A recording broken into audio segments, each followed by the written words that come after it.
Thank you. And then my new question was in regard to the supervisor use of force investigations.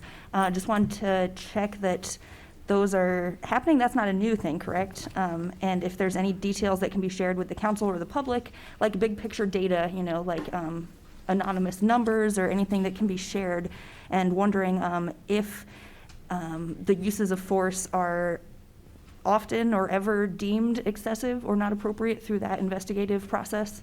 So what you see there, that policy or that section, that subsection, that is a carryover policy. It might have been tweaked slightly.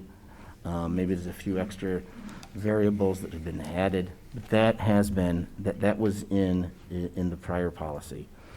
The driving force behind that is so that we can make sure we collect all of the information we can right away, as soon as reasonably practicable, so that witnesses don't leave, or that we can collect video and the other things. So that is that's the purpose behind it. It is a carryover.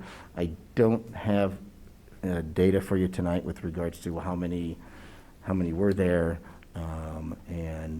Like I said, I know generally speaking we have 100 to 150 uses of force, and again, not all of those would necessarily even rise to the level of a supervisory use of force investigation. Very minor. So for instance, another example for you, while trying to take someone into custody at a shoplifting event, somebody tries to pull their arm away, and the officer does a little hand rotation. Stop, please. And you just put your hands behind your back. That technically is a use of force. Even though it's very, very small and subtle, we would, again, consider that a use of force. That wouldn't rise to the level. It doesn't meet, I don't believe, the variables for when a supervisor would come out and have to do the rotation. But it would still be reported, and it would still be in the data set.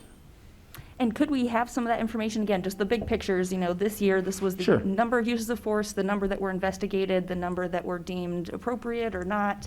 I think that kind of information would be really helpful for the council and the public. I understand, confidentiality and private information, but I think big picture data like that can be held anonymous would be really helpful. Yes. Thank you.